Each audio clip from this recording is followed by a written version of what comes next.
August 10th, 1979. SLV-3 satellite launch. India's first satellite into orbit. The SLV-3 rocket soared upwards toward the heavens, leaving a trail of fire and smoke in its wake. But then,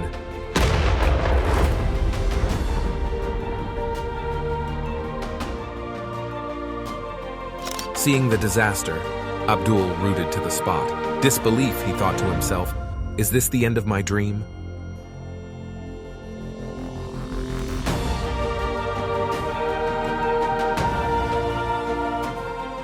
One day, when Abdul was just 10 years old, he saw a group of boys flying kites in the fields outside his village.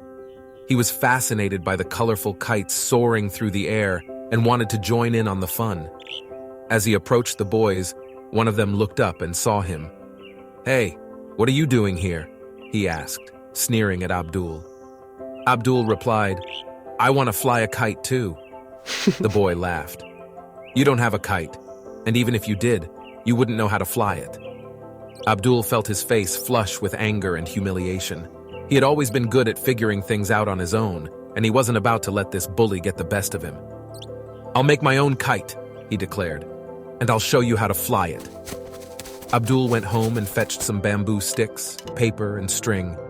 He worked tirelessly, shaping the sticks and cutting the paper to form a kite that was both beautiful and functional. When he returned to the fields, the boys were surprised to see him holding a kite of his own. "How did you do that?" one of them asked, impressed. Abdul smiled. "I just used my brain." Abdul was a curious child who was fascinated by the vast expanse of the sky. As a child, he spent hours gazing up at the stars. One day, young Abdul sat on the roof of his house, lost in thought. His father came up to him and asked, "What are you thinking about, my son?" "I'm thinking about the sky, Papa," replied Abdul. "I want to fly up there one day and explore the mysteries of the universe."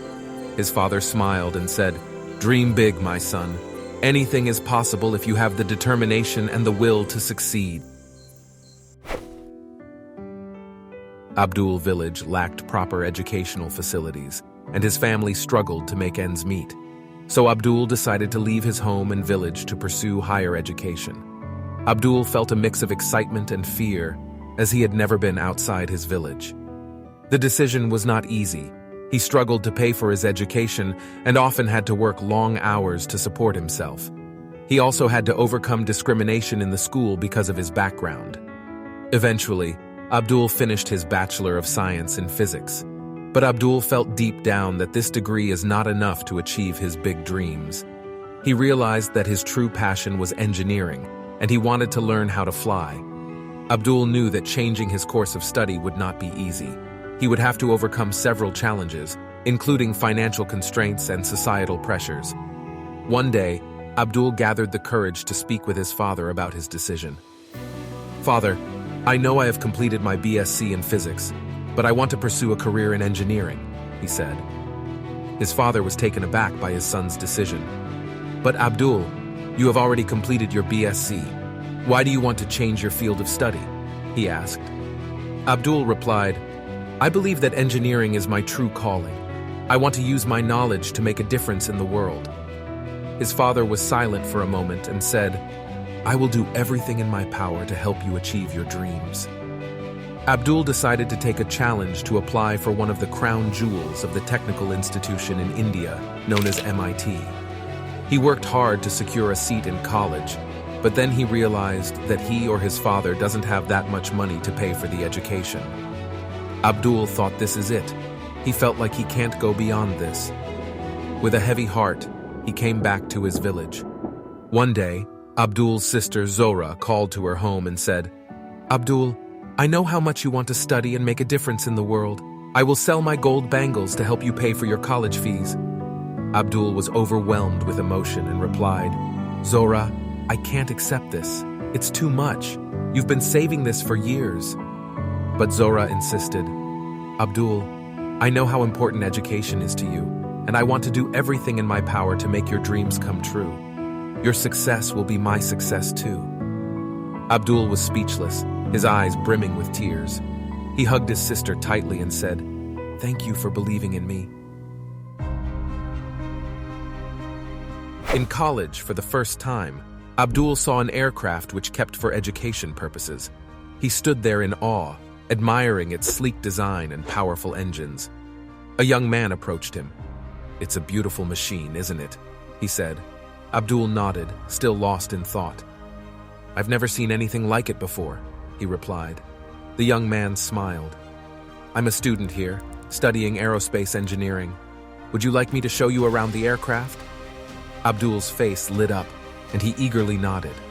The young man took Abdul through the different parts of the aircraft, explaining its various features and functions. As Abdul listened, he was struck by the sheer complexity and ingenuity of the design. "It's incredible," Abdul said, his voice filled with admiration. "The way every part works together to keep the aircraft in the air is simply amazing." The young man grinned. "That's the beauty of aerospace engineering. It's a perfect blend of science and art, where every element has to be carefully crafted to achieve the desired result." As he walked away from the aircraft, he knew that he had found his calling.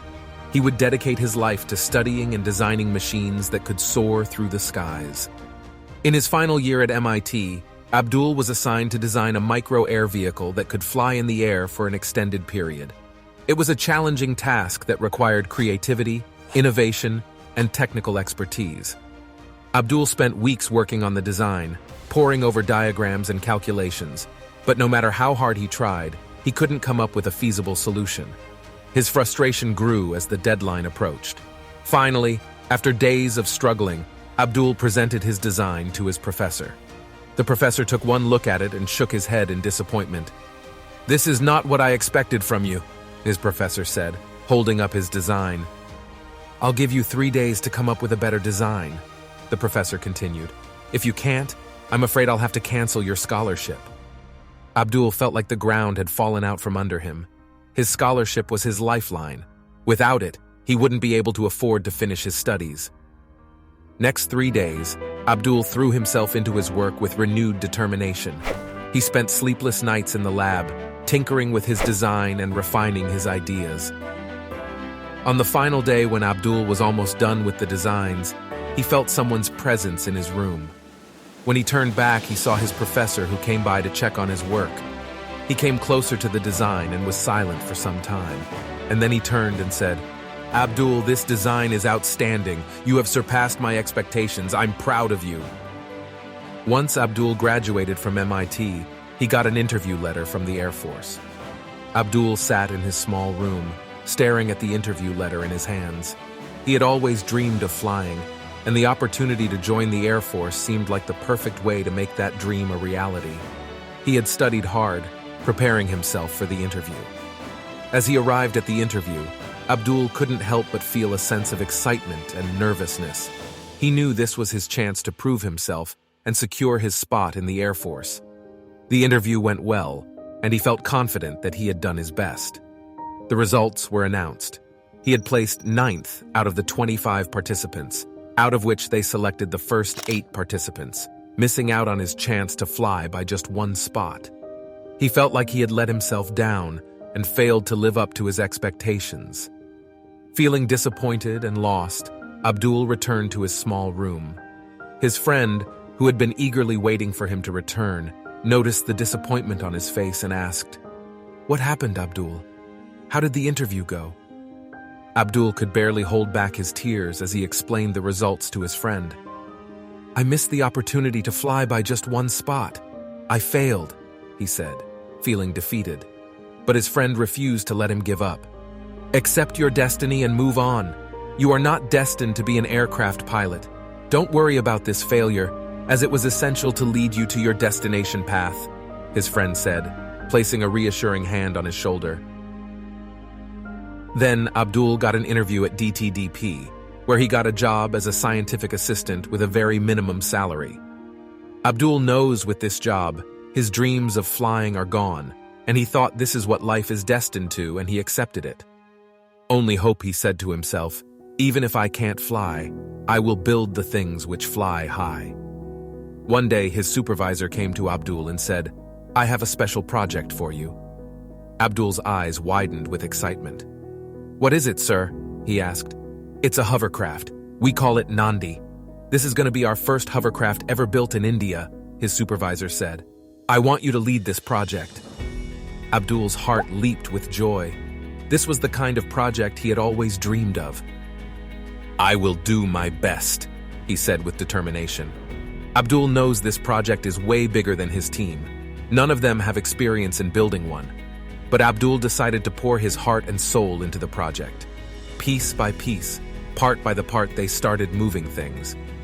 The people are not at all confident about this project, especially Abdul, who came from a small town and had no prior knowledge. But Abdul decided to prove to everyone they are wrong.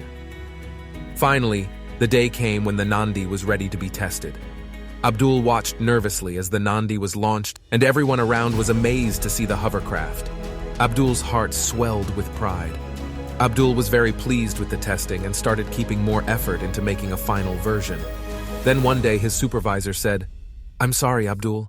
This project has been discarded due to political issues." Abdul's heart sank. All that hard work, for nothing. He couldn't believe it. But why?" he said. His supervisor sighed. "I wish I could tell you, Abdul, but sometimes things are out of our control. All we can do is keep moving forward." Abdul felt defeated. He had put his all into this project, only for it to be thrown away. "I thought I was a failure," he admitted to his mentor. "You're not a failure, Abdul," his mentor replied. "You've learned a valuable lesson, that sometimes, despite our best efforts, things don't always go as planned. But what matters is how you pick yourself up and keep going. That's what makes you a success." One day when Abdul was thinking about what to do with his life, he received a call from a man who wanted to see the hovercraft. Abdul felt a little ray of hope in his heart. He received that gentleman and showed him the flight. He was very impressed by the hovercraft and said, "Nice work, Abdul. This is a wonder. I will contact you soon," and left. The next day, Abdul received a call for an interview and got a job as a rocket engineer in ISRO. Abdul thought to himself, when you pour your heart into something, it never gets wasted. One way or another, it pays back.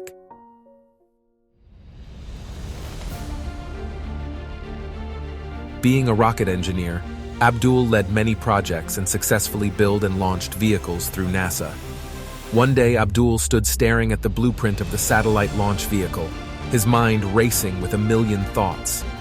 He had been given the responsibility to build India's first satellite launch vehicle, and he knew that the stakes were high. He knew this was his chance to make a difference and put India on the map in the field of space exploration. Despite his best efforts, Abdul faced numerous challenges during the building of the rocket. To make matters worse, his brother-in-law passed away unexpectedly, leaving him and his family devastated. He threw his pain back into the project, working day and night.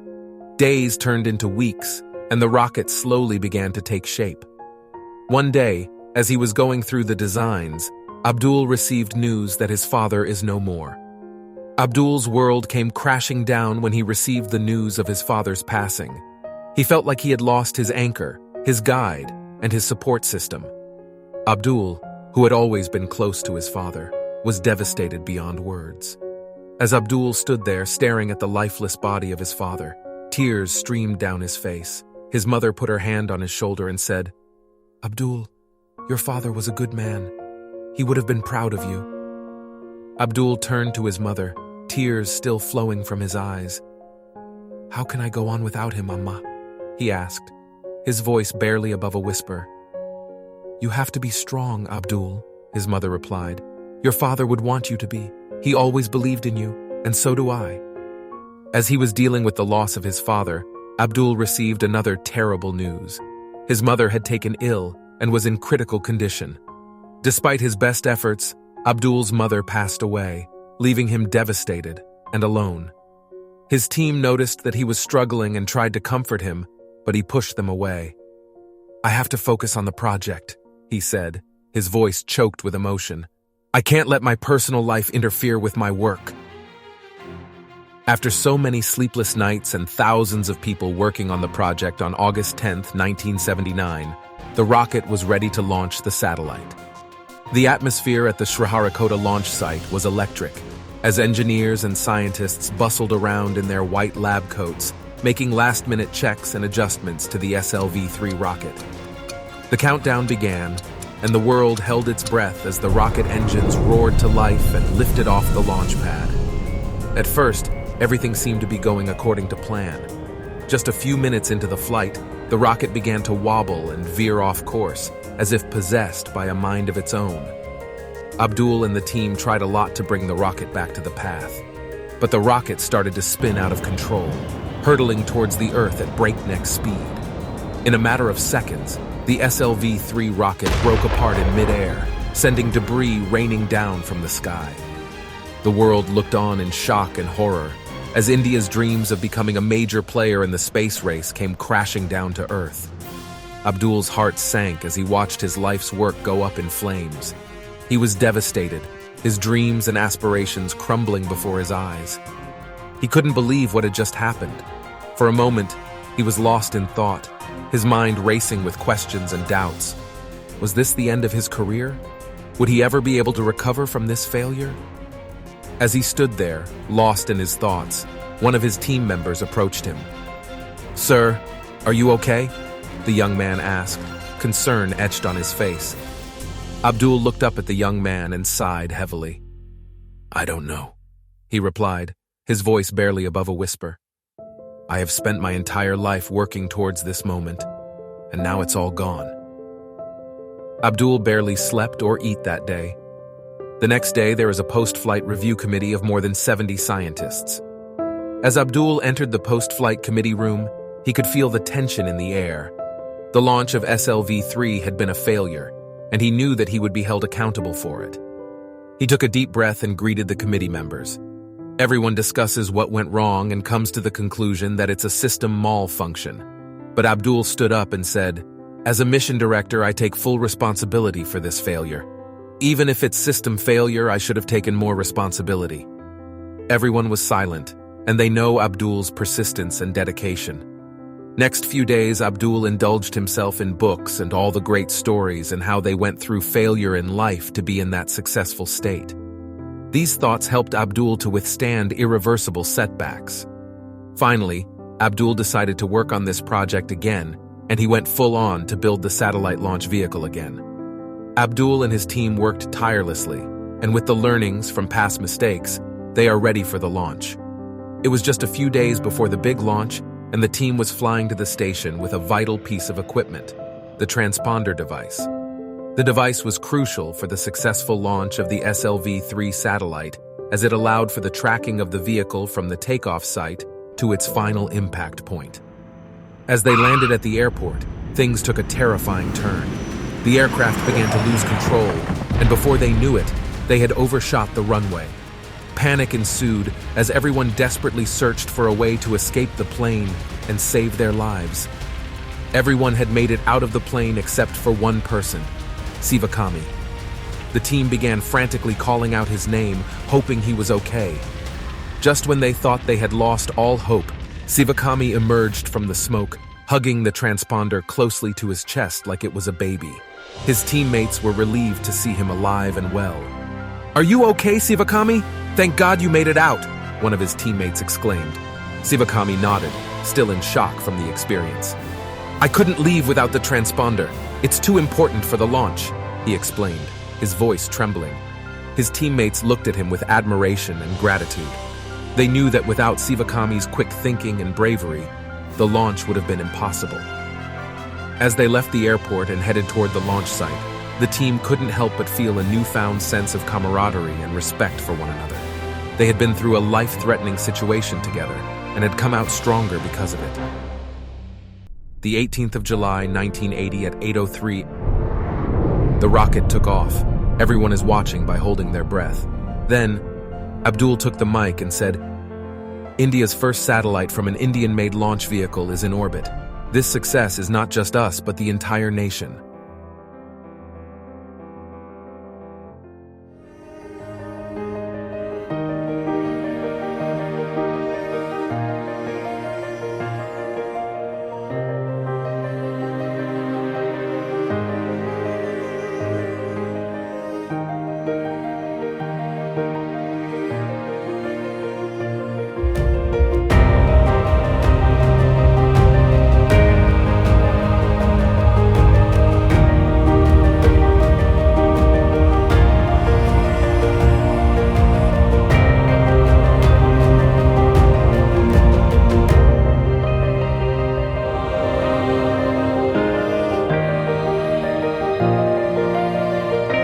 Life is not so simple. We have to handle the failures with stout heart.